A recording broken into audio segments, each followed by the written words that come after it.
Hey boys and girls, it's Mrs. Puckett. Today we're going to be talking about math. These are some math facts, and this is something that's called mixed practice. That's because we're going to be mixing some problems that have addition and some problems that have subtraction. It's really important when you do this that you pay attention to the sign, whether you're going to be adding or subtracting, because that's going to change the answer. So what I like to do when I'm doing mixed practice is I like to go through and make sure I highlight the operation, whether we're going to be adding or subtracting. So I'm going to go through each one of these and I'm going to highlight it so I remember when I get to the problem to pay attention if I'm going to be adding or subtracting. Okay, so as we go through this, I want to go ahead and remind you some different strategies for how you can use addition and subtraction. One of the ways was we can use our fingers. We can use our fingers to count. So let's look at the first one. Let's look at the operation. It's plus. That means I'm going to be adding. So one way I could solve this problem is I could take 4 fingers and I could add 1 more finger. And if I have 4 fingers and 1 more finger, how many fingers will I have? 1, 2, 3, 4, 5. My answer would be 5. Okay, so fingers are one way that we can do a problem. Another way that we can do a problem is we could use a number line. So let's look at the next problem. 2 take away 0. So when you use a number line, I'm going to start on the number. When we're taking away, we're going to move to the left, and when we're adding, we're going to move to the right. So if I start on number 2 and I take away 0, did I have to move at all on my number line? I didn't. So what's the answer going to be? If I have 2 and I don't take any away, I still have 2. Now let's use the number line for addition. So here we have an addition problem, 3 plus 2. So I'm going to start out on my first number. And again, if I'm doing addition, am I going to go to the left or to the right? That's right. Addition moves to the right. The answer is going to be bigger. So if I have 3, and I'm going to make 2 jumps, 1, 2, what number will I land on? 3 plus 2 more equals 5. That's right, that would be 5. Okay, very good. So we can use our fingers, we can use the number line. I also have some counters. So let's try this one.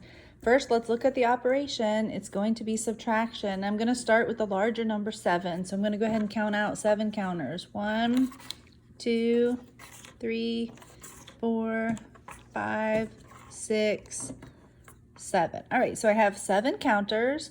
And how many am I going to be taking away? I'm going to take away 4. So let me count out 4. 1, 2, 3, 4. If I have 7 and I take 4 away, how many are left?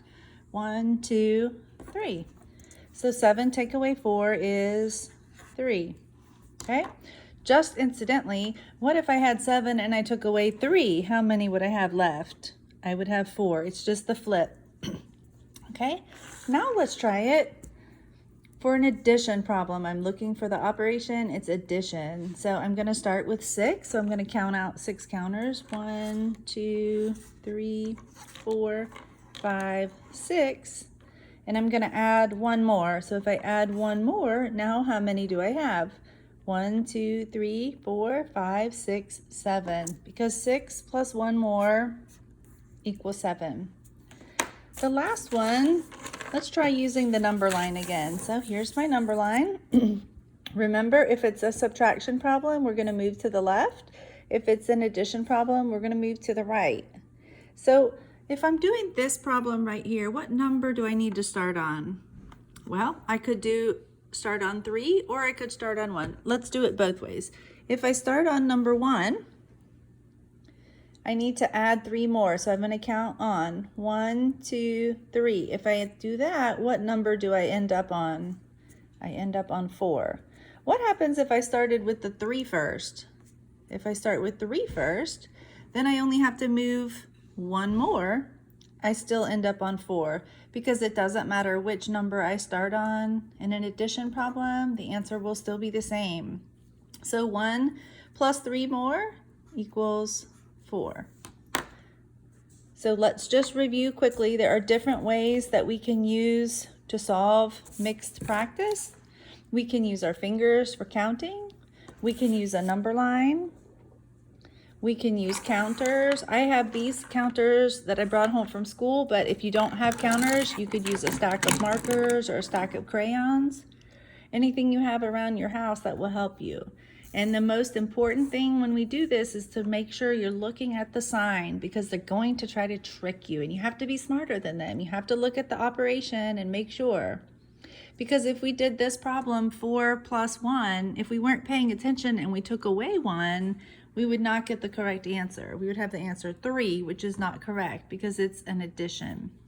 All right, so I hope you guys have a great week. I hope you can use some of these strategies that we've already talked about in school to help you solve your mixed practice. Thank you. Bye.